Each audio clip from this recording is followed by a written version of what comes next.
Bienvenue à tous dans cette nouvelle vidéo. On se retrouve pour la seconde analyse de ce mercredi 8 juin 2022 sur les Pokémon de la 4e génération. Et le Pokémon de cette analyse dans l'ordre, c'est Mustaflot. Mustaflot, l'évolution de Mustéboué, la fameuse loutre qu'on peut voir ici même. Alors Mustaflot, qu'est-ce que c'est en stratégie? Il possède pour commencer un type eau pur, et le type eau c'est un des meilleurs types du jeu, d'assez loin. Le type eau possède de très bonnes caractéristiques autant défensivement qu'offensivement, même si en général on préfère le jouer plutôt défensif, puisqu'il possède 4 résistances pour 2 faiblesses seulement, donc ça c'est vraiment un bon type défensif. Mais la seule chose c'est que ce Pokémon est plutôt orienté offensif, donc il aurait préféré un double type pour avoir un peu plus d'impact offensivement, ça me paraît logique. Au niveau de ses deux talents, il possède tout d'abord Glissade qui double sa vitesse sous la pluie. Alors c'est déjà un Pokémon qui est très rapide, comme on peut le voir avec ses 115 de vitesse, qui est un très bon speed tiers. Donc Glissade n'est pas forcément très utile à ce niveau-là, et surtout ça dépend de la pluie. Après c'est sûr que doubler la vitesse pour être sûr de dépasser des Pokémon Scarf ou des trucs comme ça à la rigueur, mais il est déjà très rapide, c'est bon, c'est donc pas forcément très ouf. Son autre talent par contre est plutôt correct. Alors il s'agit, je vais pas me tromper de nom, Inifuvoile, voilà, qui l'immunise à la brûlure. Étant donné que la brûlure divise par 2 les dégâts physiques et que sa meilleure stat d'offense c'est l'attaque physique, elle est parfois jouée.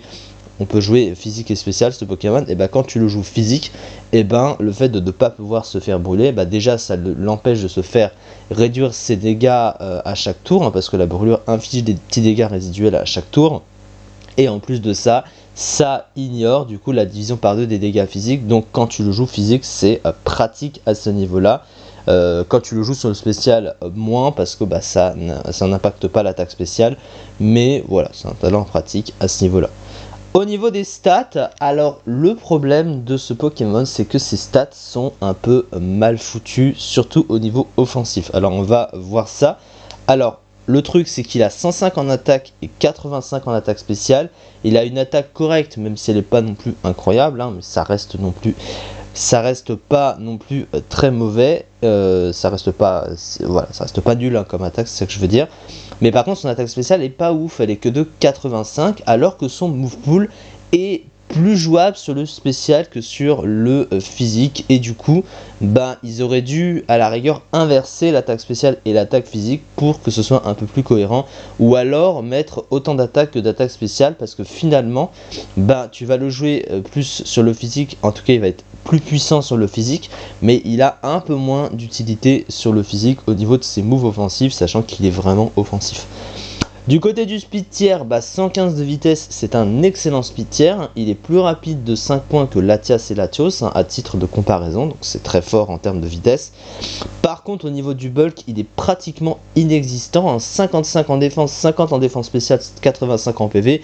Il meurt et se fait one shot de la moindre petite attaque neutre ou grosse attaque neutre. Même des attaques résistées peuvent lui faire assez mal, il tank vraiment mal les coups. Il est également très sensible aux attaques de priorité. Donc du coup il peut pas venir sur un Pokémon pour tanker, et du coup pour répliquer derrière il peut mourir sur un switch-in, donc c'est pas vraiment utile. Du coup voilà, il peut venir sur rien, ça peut être un revenge killer comme un autre, mais c'est à dire qu'il peut venir après la mort d'un Pokémon pour essayer de faire des dégâts. Mais du coup voilà, et ça complique aussi un peu son placement sur le terrain, parce qu'il peut pas rester pour se placer avec une capacité, parce qu'il risque de mourir derrière, parce qu'il ne tank pratiquement pas les coups. Au niveau de son move pool, comme j'ai pu le dire, il a plus d'utilité sur le spécial que sur le physique. Alors sur le physique il a quand même des trucs, c'est pas non plus vide, mais il a pas non plus des masses de trucs. Alors il a accès à Aqua Jet, une priorité stabée évidemment. Il a Hydro-Queue, il a Aqua Brèche également, il a Gonflette pour se booster, même si encore une fois, faut qu'il arrive à pouvoir se booster sur le terrain, c'est pas forcément évident. Il a Mâchouille comme coverage, il a également accès à Point Glace, il a Poursuite aussi, alors Poursuite existait encore, il n'est pas revenu dans Épée et Bouclier.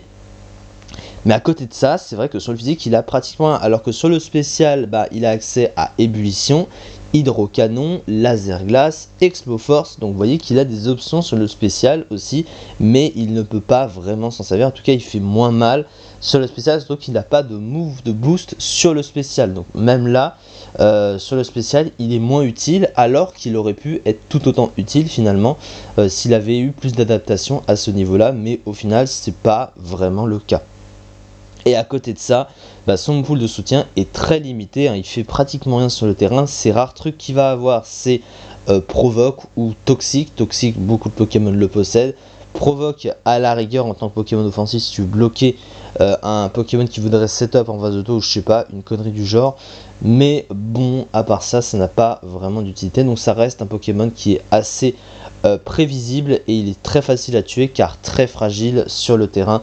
Donc à ce niveau là, c'est vrai que c'est beaucoup plus compliqué.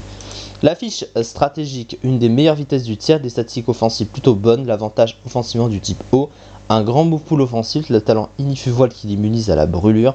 Malgré de bons PV, il est extrêmement fragile et aura donc du mal à venir sous de nombreuses attaques, même peu efficaces. Voilà, c'est le problème. Et il entre aussi évidemment en comparaison avec d'autres Pokémon de type O offensif meilleurs que lui, et il y en a beaucoup évidemment. Il n'est pas revenu dans Pokémon épée bouclier, donc au niveau des usages que j'ai, il se classait ici à la 57e place seulement du PU, hein, 2,5%, donc il n'était pas vraiment bien classé. Et en grande concurrence, vous voyez que par exemple on a Ludicolo, hein, qui est un petit peu mieux classé ici, alors que ça reste dans un tiers mauvais, hein, donc vous voyez que c'est quand même pas ouf. En tout cas, c'est ça du coup pour cette vidéo. On se retrouve demain pour la suite des analyses sur les Pokémon de la 4e génération. Merci beaucoup de m'avoir suivi, et à très vite pour une prochaine vidéo.